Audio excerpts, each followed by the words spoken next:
तो देखिए बच्चों, हम पढ़ रहे थे 12th क्लास की इतिहास की पाठ्य पुस्तक का भाग 3, जिसमें मुख्यतः आधुनिक भारत का इतिहास है। और पिछली कुछ कक्षाओं में हमने 14वां पाठ पूरा कर लिया था, विभाजन को समझ लिया था, भारत और पाकिस्तान का जो विभाजन हुआ उसके बारे में।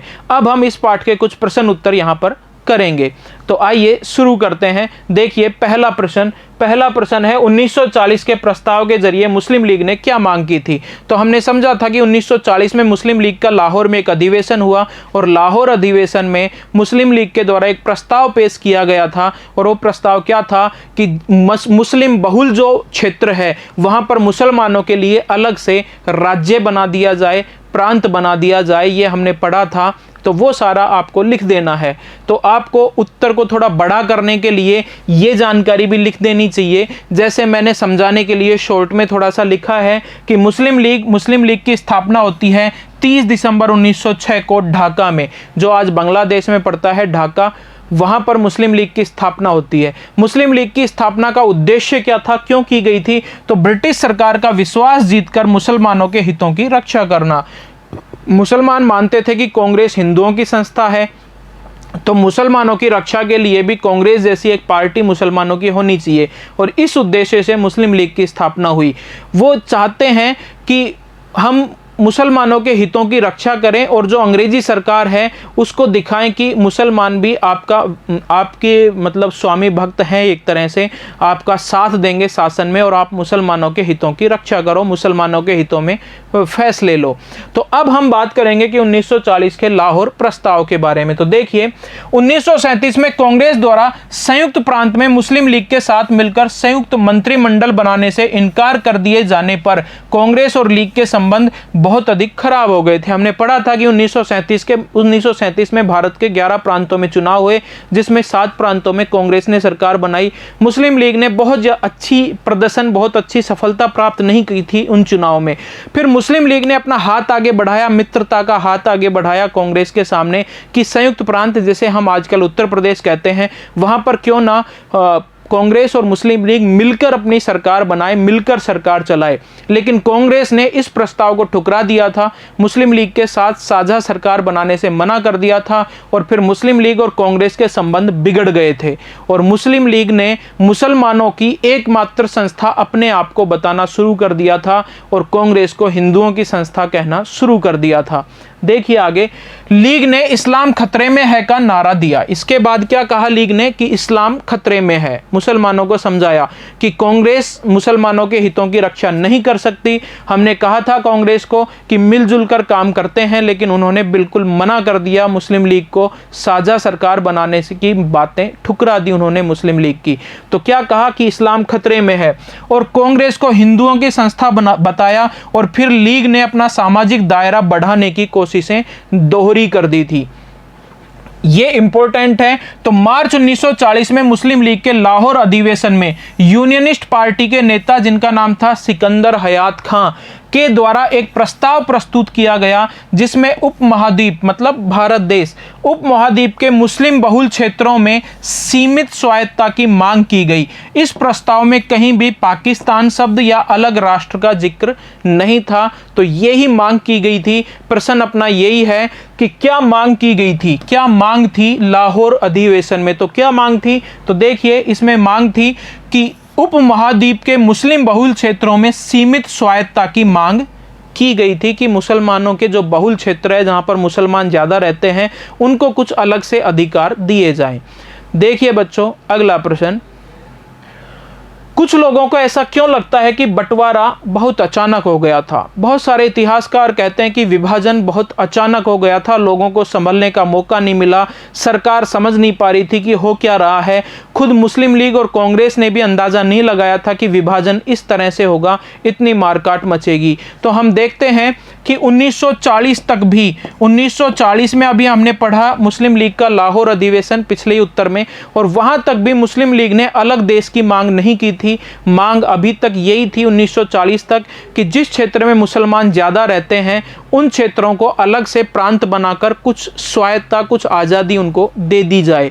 लेकिन अब 1940 से और 1947 केवल 7 साल में ही विभाजन की मांग शुरू हो जाएगी। केवल 7 साल में ही बंटवारा कर दिया जाएगा भारत और पाकिस्तान का। तो बिल्कुल 7 साल के अंदर अंदर ये सारे घटनाक्रम हो गए थे, तो हम कह सकते हैं कि विभाजन अचानक हो गया था। समझते हैं थोड़ा और अच्छे से। कुछ विद्वानों के विचारानुसार देश का विभाजन बहुत अचानक हो गया था, क्योंकि 1940 तक भी मुस्लिम लीग की पाकिस्तान के बारे में मांग की राय पूरी तरह स्पष्ट नहीं थी। उपमहाद्वीप के मुस्लिम बहुल इलाकों के लिए सीमित स्वायत्तता की मांग से विभाजन होने के बीच बहुत ही कम, केवल 7 साल रहा, इतना ही अंतर रहा। यही लिखा है कि 1940 तक भी स्पष्ट नहीं थी मुस्लिम लीग की पाकिस्तान के बारे में कोई मांग, केवल वो थोड़ी स्वायत्तता की मांग कर रही थी। और फिर 7 सालों में ही देश का क्या हो गया, विभाजन। संभवतः किसी को भी यह ठीक से पता नहीं था कि पाकिस्तान के निर्माण का क्या अभिप्राय होगा और उसका भविष्य में जन सामान्य के जीवन पर क्या प्रभाव होगा। यहां तक कि 1947 में अपने मूल स्थान को छोड़कर नए स्थान पर जाने वाले अधिकांश लोगों का विश्वास था कि शांति स्थापित होते ही वो अपने मूल स्थान पर लौट आएंगे। तो लोग अच्छे से समझ भी नहीं पा रहे थे कि विभाजन के क्या मायने होंगे, क्या अभिप्राय होंगे। यहां तक कि जब दंगे बहुत ज्यादा फैल रहे थे तो बहुत सारे मुसलमान जो पाकिस्तान की तरफ जा रहे थे, उनका भी यही सोचना था कि साल 2 साल में जब शांति स्थापित हो जाएगी दोबारा से, तो दोबारा से हम अपने इसी स्थान पर आकर रहेंगे, इन्हीं खेतों को संभालेंगे, इन्हीं घरों में रहेंगे। तो विभाजन इतना अचानक हुआ कि लोग भी नहीं समझ पा रहे थे कि ये हो क्या रहा है। और देखते हैं कि मोहम्मद अली जिन्ना का क्या मानना था। यहां तक कि शुरुआत में शायद खुद मोहम्मद अली जिन्ना भी पाकिस्तान की सोच को सौदेबाजी के पैतरे के तौर पर इस्तेमाल कर रहे थे, जिससे कि वो मुसलमानों के लिए और रियायतें हासिल कर सके। खुद मोहम्मद अली जिन्ना भी बार बार जब पाकिस्तान की मांग करता था तो शायद वो भी इसलिए बार बार पाकिस्तान की मांग करते थे कि मैं पाकिस्तान की मांग कि मुसलमानों के लिए अलग देश चाहिए, ऐसी मांग करके मैं ब्रिटिश सरकार और कांग्रेस पे दबाव बना सकता हूं और मुसलमानों के लिए कुछ अलग से रियायतें प्राप्त कर सकता हूं। तो केवल सौदेबाजी के एक पैतरे के रूप में ही इस्तेमाल करते थे मोहम्मद अली जिन्ना भी पाकिस्तान की मांग को। उन्हें भी नहीं पता था कि अलग पाकिस्तान बनने के क्या अभिप्राय हैं, क्या मायने होंगे, किस तरह इतने लोगों को, इतने मुसलमानों को भारत से पाकिस्तान भेजा जाएगा और किस तरह वहां रहने वाले हिंदुओं को यहां लाया जाएगा, किस तरह देश की संपत्ति का बंटवारा होगा, किस तरह फौज का बंटवारा होगा। बहुत बड़ी समस्याएं थी, बहुत सारी समस्याएं थी। इसलिए कुछ लोगों को लगा कि देश का विभाजन बहुत अचानक हो गया था। देखिए बच्चों, अगला प्रश्न, आप लोग विभाजन को किस तरह देखते हैं? आप लोग का कहने का यहां तात्पर्य है कि सरकार नहीं, आम जनता विभाजन के समय हिंदू मुसलमान और जो आम जनता थी वो विभाजन को किस तरह देखते थे, ये उत्तर हमें यहाँ पे बताना है। तो हमने देखा कि जो सामान्य लोग थे, जिनको पता ही नहीं था कि ये दंगे हो क्यों रहे हैं, उनको तो बस यही लगता था कि इस समय शांति नहीं है, हिंदू मुसलमानों में दंगे फैल रहे हैं, शायद साल 2 साल में जब शांति हो जाएगी तो हम वापस से इसी जगह पर आकर रहेंगे। तो इसका मतलब जो आम लोग थे उन्हें कोई मतलब नहीं था कि पाकिस्तान और हिंदुस्तान अलग अलग बने, मुसलमानों के लिए अलग देश हो, हिंदुओं के लिए अलग देश हो, इस चीज से कोई मतलब नहीं था उनको तो ये बहुत ही कड़े अनुभवों का वर्ष था, विभाजन का वर्ष। तो क्या सोचते थे? तो देखिए, सामान्य लोग प्रारंभ में देश के विभाजन को केवल थोड़े समय के एक जुनून के रूप में देखते थे। उनका विचार था कि विभाजन स्थायी नहीं होगा, कुछ समय बाद जैसे ही शांति और कानून व्यवस्था स्थापित हो जाएगी वो अपने घरों को वापस लौट आएंगे। ये मानना था आम लोगों का। और क्या सोच रहे थे आम लोग? लोगों का मानना था कि देश का विभाजन उनके दिलों का विभाजन का कारण नहीं बनेगा। हमने देखा था ना, बहुत सारी जगह हिंदू मुसलमानों की मदद कर रहे थे। डॉक्टर सुखदेव सिंह का भी एक उदाहरण पड़ा था।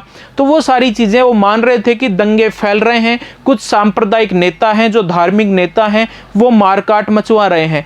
आम जो लोग थे हिंदू मुसलमान, वो तो उनको लग रहा था कि अगर विभाजन हो भी गया तो हम आते जाते रहेंगे, भविष्य में भी मिलते रहेंगे और हमारे दिलों में विभाजन नहीं होगा। स्थिति सामान्य होते ही वो फिर से मिलजुल कर एक ही समाज में रहेंगे। वास्तव में सामान्य लोग, चाहे वो हिंदू थे अथवा मुसलमान, धर्म के नाम पर एक दूसरे का सिर काटने के इच्छुक नहीं थे। तो इन सब चीज़ों को कौन बढ़ावा दे रहा था? कुछ सांप्रदायिक और धार्मिक नेता, जो लोगों को एक तरह से धर्म के आधार पर लड़वा रहे थे। हमारे सामने ऐसे अनेक उदाहरण थे जहां हिंदू मुसलमान अपनी जान खतरे में डालकर एक दूसरे की जान बचाने की कोशिश कर रहे थे। तो जो सामान्य लोग थे उनको तो यही लगता था कि जैसे ही शांति स्थापित होगी फिर से मिलजुल कर रहेंगे, और वो विभाजन को इस तरह नहीं देख रहे थे कि परमानेंट दो देश अलग अलग बन गए और अब कभी हम एक दूसरे देश में सीमा पार नहीं आ पाएंगे। अगला प्रश्न देखिए बच्चों, विभाजन के समय महात्मा गांधी की दलील क्या थी? तो महात्मा गांधी क्या कह रहे थे विभाजन के बारे में वो बताना है। तो हमने देखा था कि महात्मा गांधी ने आखिर तक विभाजन को स्वीकार नहीं किया था। उन्होंने कहा था विभाजन होगा तो मेरी लाश पे से होगा, चाहे मेरे शरीर के टुकड़े हो जाएं लेकिन मैं देश के टुकड़े नहीं होने दूंगा। उन्होंने कहा था कि मुस्लिम लीग की ये पाकिस्तान की मांग बिल्कुल पापपूर्ण है, क्योंकि इस्लाम बांटने का नाम नहीं है बल्कि इस्लाम तो लोगों को जोड़ने का नाम है। तो इस तरह महात्मा गांधी क्या देखते थे इस विभाजन के बारे में, कैसे देखते थे, क्या उनकी दलील थी विभाजन के बारे में, वो हमें यहाँ बताना है। तो देखिए उत्तर, गांधी जी प्रारंभ से ही देश के विभाजन के विरुद्ध थे। वे किसी भी कीमत पर विभाजन को रोकना चाहते थे, अतः वे अंत तक विभाजन का विरोध करते रहे। उन्होंने कहा कि विभाजन मेरी लाश पर होगा, चाहे मेरे टुकड़े हो जाएं लेकिन मैं देश के टुकड़े नहीं होने दूंगा। तो ये सारी चीजें हमने पढ़ी थी, अच्छे से आपको याद होगी कि गांधी जी ऐसे शब्द कह रहे थे विभाजन के बारे में। गांधी जी कहते थे हिंदू और मुसलमान दोनों एक ही मिट्टी से उपजे हैं, उनका खून एक है, वो एक जैसा भोजन करते हैं, एक ही पानी पीते हैं और एक ही जबान बोलते हैं, फिर विभाजन क्यों? और मुस्लिम लीग के बारे में क्या कहा उन्होंने? तो देखिए, उन्होंने कहा था कि मुस्लिम लीग ने पाकिस्तान की जो मांग उठाई है वह पूरी तरह गैर इस्लामिक है, जो मुझे उसको पापपूर्ण कृत्य कहने में भी कोई संकोच नहीं है कि पापपूर्ण कार्य कर दिया मुस्लिम लीग के नेताओं को पाप लगेगा। इस्लाम मानवता की एकता और भाईचारे का समर्थक है। इस्लाम धर्म तो मानव की एकता और भाईचारे का समर्थक है, न कि मानव परिवार की एकजुटता को तोड़ने का। गांधी जी ने निडर होकर सांप्रदायिक दंगों से ग्रस्त स्थानों का दौरा किया और लोगों से शांति बनाए रखने की अपील की थी। हमने देखा था कि एक ही बहादुर आदमी था जो दंगाई लोगों के बीच जाता था और उनको समझाता था। मगर हिंसा का यह नंगा नाच आखिर गांधी जी की शहादत के साथ ही समाप्त हुआ था। अगला प्रश्न देखिए, विभाजन को दक्षिण एशिया के इतिहास में एक ऐतिहासिक मोड़ क्यों माना जाता है? दक्षिण एशिया जहां पर भारतीय उपमहाद्वीप स्थित है, तो वहां ऐतिहासिक मोड़ क्यों माना जाता है विभाजन को? क्योंकि वहां ऐसी मारकाट मची थी, वो सारी चीजें हैं जो हम इसमें देखेंगे।